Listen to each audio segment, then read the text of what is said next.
ಗೊಂಬೆ, ನಿಮ್ಮಮ್ಮನ ಬಾಯಿ ಮುಚ್ಚೋದಕ್ಕೆ ನಿನ್ನೊಬ್ಬಳ ಕೈಯಿಂದನೇ ಸಾಧ್ಯ. ಈ ಪ್ರಪಂಚದಲ್ಲಿ ಬೇರೆ ಯಾರ ಕೈಯಲ್ಲೂ ಸಾಧ್ಯ ಇಲ್ಲ.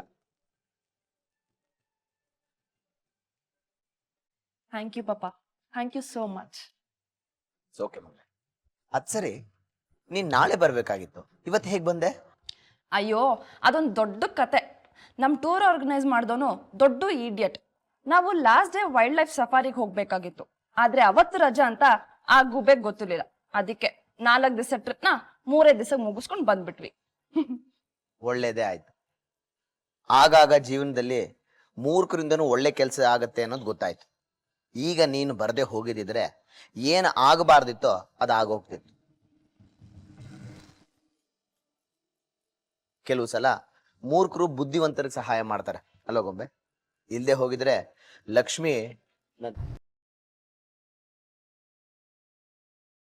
ಯಾಕಿನ್ನೂ ಇಲ್ಲ ನಿಂತಿದ್ಯಾ? ಒಳಗ್ ಬಾ. ಓಹೋ, ತುಂಬಿದ ಸೇರ್ನ ಒದ್ದು ಒಳಗ್ ಬರ್ಬೇಕು ಅನ್ನೋ ಪ್ಲಾನಾ? ಅಕ್ಕ, ಅದು ಅವ್ವನೂ ಇಲ್ಲ ಗಿಬ್ಬನೂ ಇಲ್ಲ. ಬಾ ಒಳಗೆ ಬಾ. ಬಾರೆ.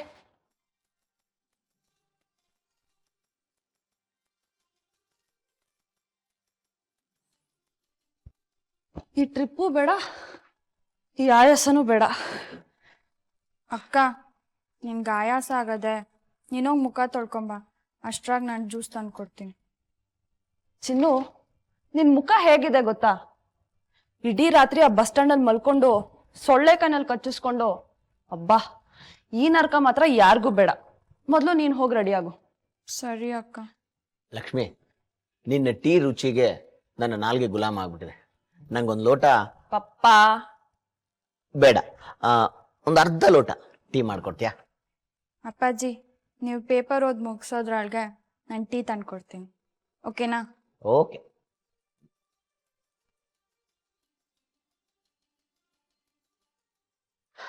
ಗೊಂಬೆ, ನೀನ್ ಬರೋದೊಂದು ಸ್ವಲ್ಪ ಲೇಟ್ ಆಗಿದ್ರು ಲಕ್ಷ್ಮಿ ಮನೆ ಬಿಟ್ಟು ಹೊರಟೋಗ್ಬಿಡ್ತಾ ಇದ್ಲು. ಈಗಾಗ್ಲೇ ಒಂದ್ಸತಿ ನನ್ನ ತಂಗಿನ ಕಳ್ಕೊಂಡಿದ್ದೀನಿ ಪಪ್ಪ. ದೇವ್ರು 2 ಕೈನಲ್ಲಿ ಕಿತ್ಕೊಂಡು ಬಲ್ಗೈ ಕೊಟ್ಟಿದ್ದಾನೆ. ಮತ್ತೆ ಈ ತಂಗಿನ ಕಳ್ಕೊಳ್ಳೋದಿಕ್ಕೆ ನಾನು ತಯಾರಿಲ್ಲ. ಸರಿ, ನಾನು ಹೋಗ್ಬಿಟ್ಟು ಫ್ರೆಶ್ ಆಗ್ತೀನಿ.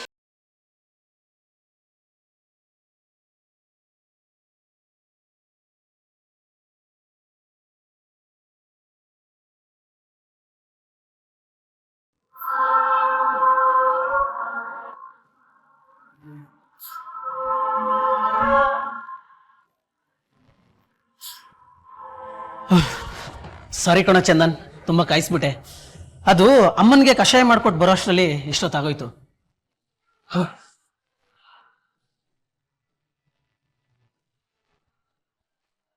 ಯಾಕೋ ಚಂದನ್, ಏನು ಮಾತಾಡ್ತಾ ಇಲ್ಲ? ಮತ್ತೆ ಹೇಳೋ ಬೇಡವೋ ಅಂತ ಯೋಚನೆ ಮಾಡ್ತಾ ಇದೆಯಾ? ಇಲ್ಲ ರಾಮ್, ಹಾಗಲ್ಲ. ಈ ವಿಷಯನ ಹೇಗೆ ಹೇಳಲಿ, ಎಲ್ಲಿಂದ ಶುರು ಮಾಡಲಿ ಅಂತ ಗೊತ್ತಾಗ್ತಿಲ್ಲ. ಹೇಗಾದರೂ ಸರಿ, ಎಲ್ಲಿಂದ ಆದರೂ ಸರಿ, ನಿನ್ನ ಸಮಸ್ಯೆ ಏನು ಅಂತ ಹೇಳು ಚಂದನ್. ನಿನ್ನ ಮನಸ್ಸಿಗೆ, ನಿನ್ನ ಸಮಸ್ಯೆಗೆ ಏನಾದರೂ ಒಂದು ಪರಿಹಾರ ಇದ್ದೇ ಇದೆ ಅಂತ ನನ್ನ ಮನಸ್ಸು ಹೇಳ್ತಾ ಇದೆ.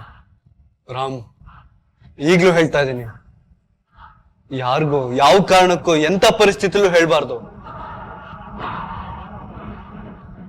ನೀನ್ ಋಣ ನನ್ನ ಮೇಲೆ ಇರೋವರೆಗೂ ನೀನು ಹೇಳೋದನ್ನ ನಾನು ಯಾರಿಗೂ ಹೇಳಲ್ಲ ಚಂದನ್. ನಿನಗೆ ನೆನಪಿದ್ಯಾ ರಾಮ್, ಅಮ್ಮಂಗೆ ಹುಷಾರಿಲ್ದೇ ಇರ್ಬೇಕಾದ್ರೆ ಹರಕೆ ತೀರ್ಸಕ್ಕೆ ಅಂತ ಅಮ್ಮನ ಬದಲು ನಾನು ದೇವಸ್ಥಾನಕ್ಕೆ ಹೋಗಿದ್ದೆ. ಗೊತ್ತಿದೆ, ನೆನಪಿದೆ. ಹೋಗಲ್ಲ ಹೋಗಲ್ಲ ಅಂತಿದ್ದವನು ಗೋಳಾಡ್ಕೊಂಡು ಹೋದಿಲ್ಲ. ಹೋಗ್ಬಾರ್ದಿತ್ತು ರಾಮ್, ನಾನು ಅಲ್ಲಿಗೆ ಹೋಗ್ಲೇಬಾರ್ದಾಗಿತ್ತು. ತಪ್ಪಾಯ್ತು. ನನ್ನ ಜೀವನದಲ್ಲಿ ನಾನು ಮಾಡಿದ ಮೊದಲನೇ ದೊಡ್ಡ ತಪ್ಪದು. ಯಾಕೆ? ದೇವಸ್ಥಾನದಲ್ಲಿ ಏನಾಯ್ತು?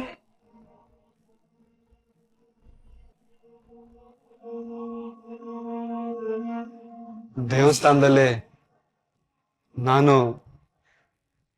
ಒಂದು ಹುಡುಗಿಗೆ ತಾಳಿ ಕಟ್ಬಿಟ್ಟೆರ.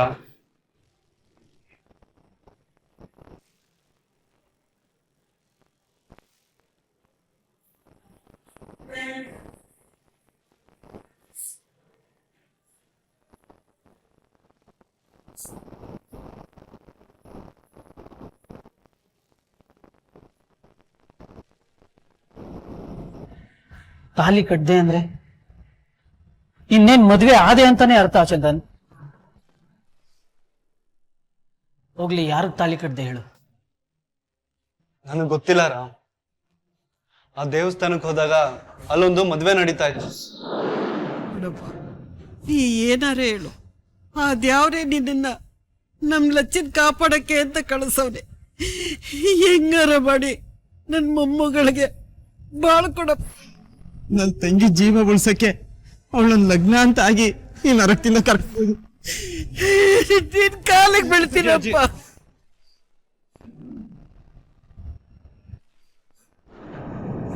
ಒಂದ್ ಹುಡುಗಿಗೆ ಅವಳ ಸೋದ್ರ ಮಾವನ್ ಜೊತೆನೆ ಮದ್ವೆ. ಆ ಹುಡುಗಿಗೆ ಆ ಮದ್ವೆ ಇಷ್ಟ ಇರ್ಲಿಲ್ಲ, ಯಾಕಂದ್ರೆ ಇನ್ನೊಂದ್ ಯಾವ್ದೋ ಹುಡುಗನ್ ಜೊತೆ ಮುಂಚೆನೆ ಮದ್ವೆ ಗೊತ್ತಾಗಿತ್ತು. ಆದ್ರೆ ಅಲ್ಲಿ ಹೋದ್ಮೇಲೆ ಗೊತ್ತಾಯ್ತು ಆ ಹುಡುಗ ನಾನೇ ಅಂತ. ಅಲ್ಲಿ ಜನಗಳ ಒತ್ತಾಯ, ಅವಳ ಪರಿಸ್ಥಿತಿ,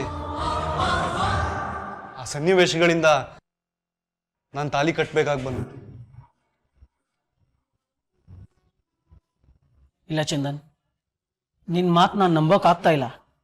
ಅಲ್ಲ, ಯಾರೋ ಏನೋ ಹೇಳಿದ್ರು ಅನ್ಬಿಟ್ಟು ಗೊತ್ತಿಲ್ದೇ ಇರೋ ಹುಡುಗಿಗೆ ತಾಲಿ ಕಟ್ಟೋದು ತಪ್ಪಲ್ವೇನೋ? ನನಗೆ ಗೊತ್ತಿಲ್ಲ ರಾಮ್, ನಿಜವಾಗ್ಲೂ ನಾನು ಯಾಕೆ ಹಾಗೆ ಮಾಡಿದೆ ಅಂತ ನನಗೆ ಗೊತ್ತಿಲ್ಲ. ಆ ಹುಡುಗಿ ಬಾಳ್ ಹಾಳಾಗ್ಬಾರ್ದು, ಆ ಹುಡುಗಿ ಜೀವನಕ್ಕೆ ಒಂದ್ ದಾರಿ ತೋರಿಸ್ಬೇಕು ಅಂತ ಮಾಡ್ದೆ. ನನ್ನಿಂದಾದ್ರೂ ಆ ಹುಡುಗಿ ಒಳ್ಳೇದಾಗ್ಲಿ ಅಂತ ತಾಳಿ ಕಟ್ಬಿಟ್ಟೆ ರಾಮ್. ಯಾರ್ದೋ ಜೀವನ ಉದ್ಧಾರ ಮಾಡೋದಕ್ಕೆ ಹೋಗಿ ನಿನ್ ಜೀವನ ಹಾಳು ಮಾಡ್ಕೊಂಡಲ್ಲ ಚಂದನ್. ಏನೋ ಮಾಡಕ್ ಹೋದೆ, ಅದ್ ಏನೇನೋ ಆಯ್ತು. ಸರಿ, ಆ ಹುಡುಗಿ ಯಾರು? ಈಗ ಎಲ್ಲಿದ್ದಾಳೆ? ಗೊತ್ತಿಲ್ಲ ರಾಮ್.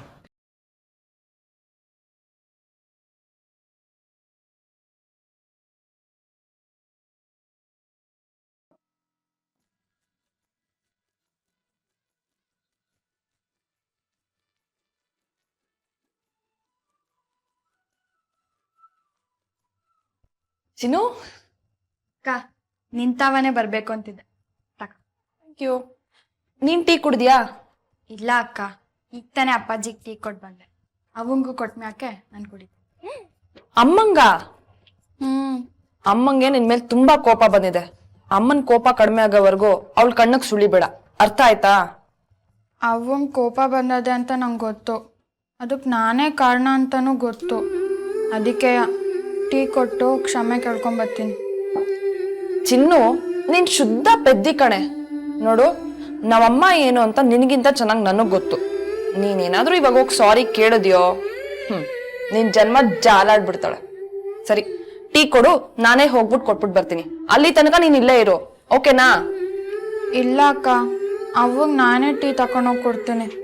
ಅವ್ವ ಬೈದ್ರೂ ಪರವಾಗಿಲ್ಲ, ಒಂದೇಟ್ ಹೊಡೆದ್ರೂ ಪರವಾಗಿಲ್ಲ. ಬೈಯೋದು ಅವ್ವ ತಾನೇ. ನಾನು ಸುಳ್ಳು ಹೇಳ್ಬಾರ್ದಾಗಿತ್ತು, ಹೇಳ್ಬಿಟ್ಟೆ. ಮಕ್ಕಳು ತಪ್ಪು ಮಾಡಿದಾಗ ಅವ್ವ ಬೈಲೇಬೇಕಲ್ವಾ? ಬೇಡ ಚಿನ್ನು, ನಾನು ಹೇಳಿದ ಮಾತು ಕೇಳು. ಅಮ್ಮನ ಕೋಪ ಕಡಿಮೆ ಆದ್ಮೇಲೆ ಹೋಗಿ ಕೊಡುವಂತೆ. ಇವಾಗ ಏನಾದ್ರೂ ಹೋದ್ಯೋ ನಿನಗ್ ಪೂಜೆ ಕಾದಿದೆ.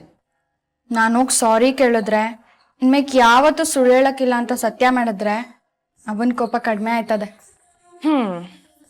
ಸರಿ ಬಿಡು. ಅಮ್ಮನ ಹತ್ರ ಬೈಗುಳ ತಿನ್ಬೇಕು ಅಂತ ನಿನ್ ಹಣೆನಲ್ಲಿ ಬರ್ದಿದ್ರೆ ನಾನೇನು ಮಾಡೋದಿಕ್ಕಾಗಲ್ಲ. All the best. ಸರಿ ಅಕ್ಕ. ಏನ್ ಸರಿ ಅಕ್ಕ? ಥ್ಯಾಂಕ್ ಯು ಅಂತ ಹೇಳ್ಬೇಕು. 3 ದಿನ ಮನೇಲಿಲ್ಲ ಅಂದ್ರೆ ಎಲ್ಲ ಮರ್ತ್ಬಿಡ್ತೀಯಾ? ಥ್ಯಾಂಕ್ ಯು ಅಂತ ಹೇಳು. ಥ್ಯಾಂಕ್ಸ್ ಅಕ್ಕ.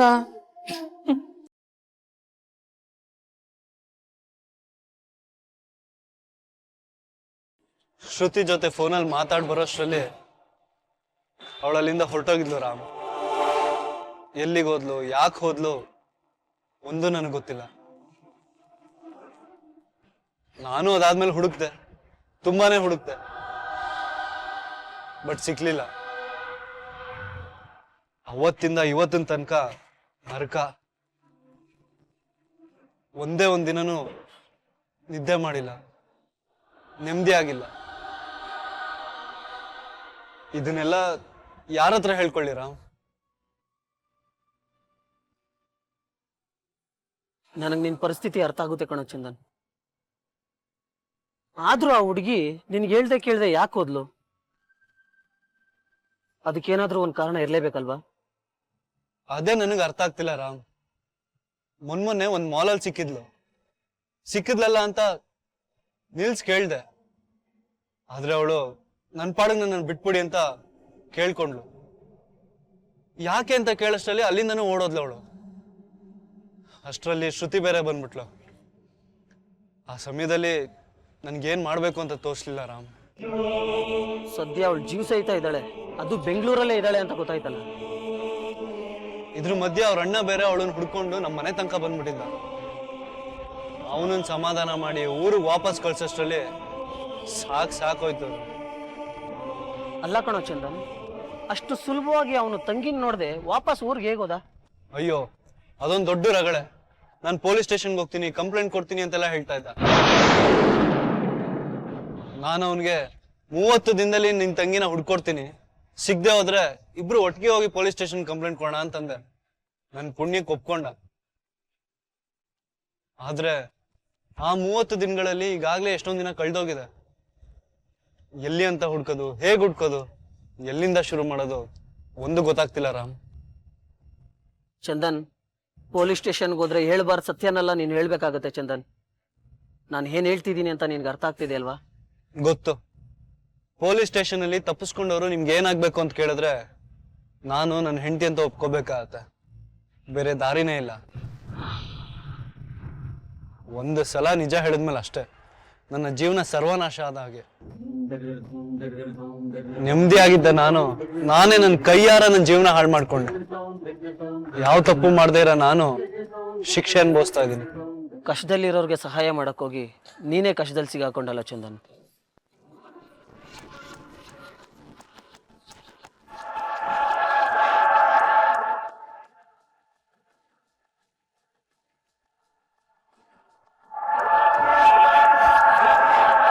ಅವರೇ ಟೀ ತಕೊಳ್ಳಿ. ಬೇಡ.